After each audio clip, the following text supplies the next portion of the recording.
Salut tout le monde, j'espère que ça va bien. Alors, petite chronique pour aujourd'hui, un livre que j'ai terminé à peine hier et que je ne pouvais pas attendre avant de faire ma chronique vidéo à ce sujet-là.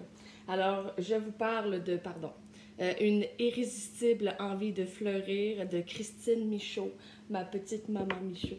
Un livre que j'ai dégusté du début à la fin. Je savais pas trop à quoi m'attendre, dans le sens où je savais que c'était un roman qui avait beaucoup d'astuces, de trucs, de réflexion, de psychologie positive, etc. Mais dans un roman où il y a également de la croissance personnelle ou du développement personnel, c'est difficile un peu de savoir, de s'attendre à quelque chose en particulier, selon moi. J'ai été subjuguée par l'histoire. Je suis rentrée vraiment très intensément dans la vie de Juliette. C'est un vrai bijou, ce livre-là. On parle de Juliette qui est, pour vrai, même moi, en le lisant, on dirait que je ressentais un peu la lourdeur qu'elle pouvait ressentir. Elle apprend après plusieurs années à la télévision que son émission revient, mais pas elle.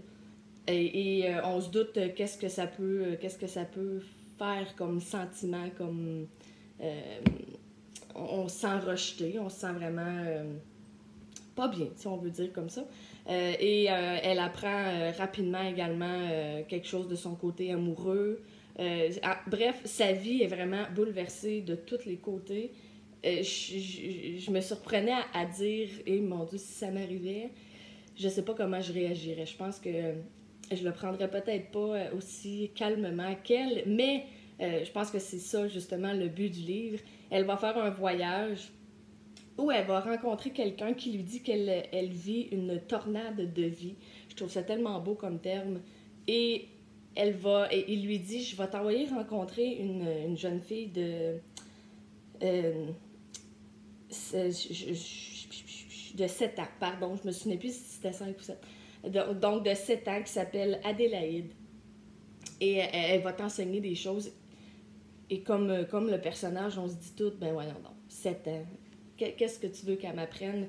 Et c'est sûr qu'en même temps, on se dit, ah, mais elle va sûrement lui enseigner garder ton cœur d'enfant, parce qu'on le perd, ça, avec les années. Quand on était petit, on n'était pas aussi angoissé sur plein de choses de la vie. On prenait tout plus mollo. Ce qu'on avait à dire, on le disait. Si quelqu'un nous disait quelque chose, on disait que ça faisait pas notre affaire. Et ça arrêtait là. Avec les années, c'est beaucoup plus compliqué. Ça s'intensifie. Et quand il lui dit, je vais t'envoyer voir Adélaïde, elle va t'enseigner ben, bref, plein de choses, en fait, là. On a un petit doute. On se dit, OK, mais qu'est-ce qu'elle va... Mais cette jeune fille-là, mais l'intelligence qu'elle a, la grandeur d'âme, la maturité, c'est assez incroyable. Et j'avais hâte qu'elle retourne la voir, parce que j'étais capable de me l'imaginer, la petite fille qui la regardait avec ses petits yeux, qui lui disait, j'étais capable, moi je m'étais, parce que dans un livre, on se fait toute notre propre image, notre propre description des personnages, des lieux, des sons, des voix, et j'étais capable j'avais sa petite voix dans ma tête qui lui disait ce que je lisais, et c'était merveilleux. J'en ai quelquefois eu même la gorge serrée de l'histoire ou de la citation ou du bout, peu importe que je lisais.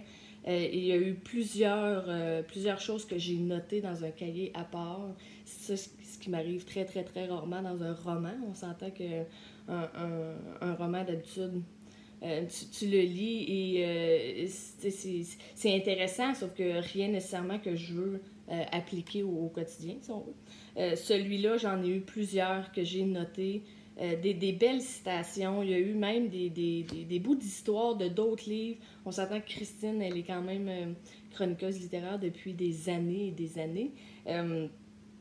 Alors, des livres, elle en a lu, des références, elle en a. Et je trouve ça intéressant qu'elle ait impliqué, qu'elle ait ajouté à son histoire, justement, des bouts de livres, des citations, des références, et peu importe. Ça, je trouve ça super intéressant, et c'est sûr que les bouts de livres qu'il y a eu là-dedans, je vais aller voir pour lire un petit peu. Mon Dieu, mon visage reluit vraiment. Hein? Je viens de mettre de la crème, j'ai juste le titre informatif. Bref, c'est un super, super beau livre. Je vous le recommande je vous le recommande à 100 sur 10. Écoute, c'est un bijou. Je vais même vous faire une petite confidence. C'est la première fois que ça m'arrive.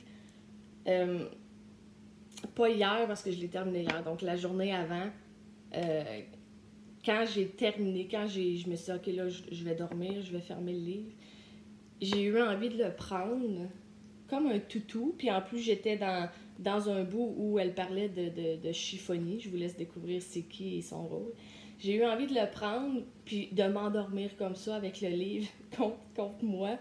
On dirait que je me suis dit la richesse qu'il y a à l'intérieur de ça.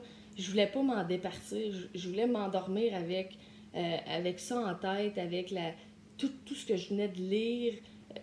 On dirait que je venais d'accueillir un gros morceau de réconfort, puis je voulais pas m'en débarrasser. Et là, effectivement, je ne l'ai pas fait parce que mon bon sens de briser un livre a pris le dessus. Je me suis dit, si tu dors avec, puis que le lendemain, tu te réveilles, puis une page croche, je vais m'en vouloir. Moi qui ne plie pas les pages, si je vois quelqu'un qui lit en tirant la reliure, écoute, je suis pas capable, ça vient me chercher. Alors, je ne l'ai pas fait, mais je me suis trouvée quand même très drôle. Je me suis dit, c'est la première fois que ça m'arrive que tu veux dormir collé avec un livre. Écoute, il y a une première fois à tout. Alors, sur ce, je vous le recommande, je vous le montre de plus près. Alors, Une irrésistible envie de fleurir, Christine Michaud, c'est des éditions Édito. Je vous souhaite une super belle lecture et je vous reviens très bientôt avec une autre chronique. Bye tout le monde!